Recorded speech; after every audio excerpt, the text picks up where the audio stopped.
Sejumlah pelaku usaha penggilingan padi dari berbagai daerah di Lampung resmi membentuk Asosiasi Penggilingan Padi Rakyat Siger Lampung atau Asparasila Rabu 16 Oktober 2024. Organisasi ini dibentuk lantaran para pelaku UMKM penggilingan padi mengalami kendala terkait regulasi dan tak memiliki legalitas.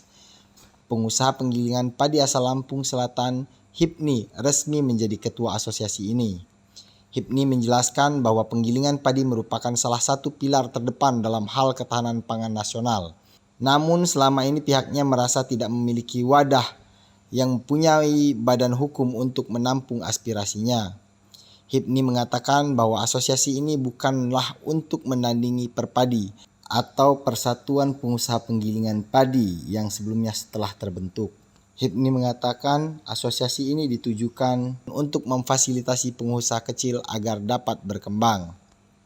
Dia pun menyebut asosiasi ini memiliki legalitas badan hukum yang akan mengayomi dan menampung aspirasi semua anggotanya. Menurut Hipni, Asosiasi Penggilingan Padi Rakyat ini nanti bakal memfasilitasi para pengusaha kecil untuk mendapatkan subsidi hingga mempermudah izin usaha. Di samping itu, dia juga menyebut bahwa pihaknya bakal memberi edukasi bagi pelaku usaha kecil terkait regulasi, hukum, dan masalah lainnya. Lebih lanjut, Hipmi mengatakan jika ke depan pihaknya bakal melakukan audiensi kepada Himpunan Kerukunan Tani Indonesia Provinsi Lampung untuk membahas masalah pertanian, khususnya terkait program hilirisasi pangan di Lampung. Yang tentunya organisasi nanti ini diharapkan betul-betul mengayomi, memayungi, dan menjadi wadah daripada kepentingan-kepentingan anggota yang perlu dijembatani baik dengan pemerintah daerah maupun dengan pihak-pihak juga.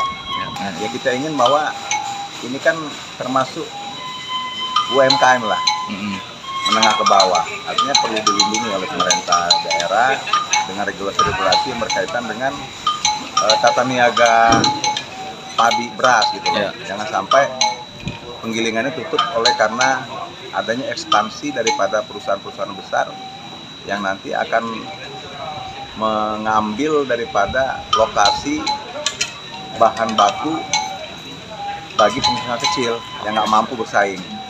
Kemudian pemerintah daerah juga dalam waktu dekat kami ingin bahwa ada semacam perlindungan dengan regulasi yang berkaitan dengan tata niaga beras, karena Lampung kan penghasil beras ke-13 terbesar di Indonesia.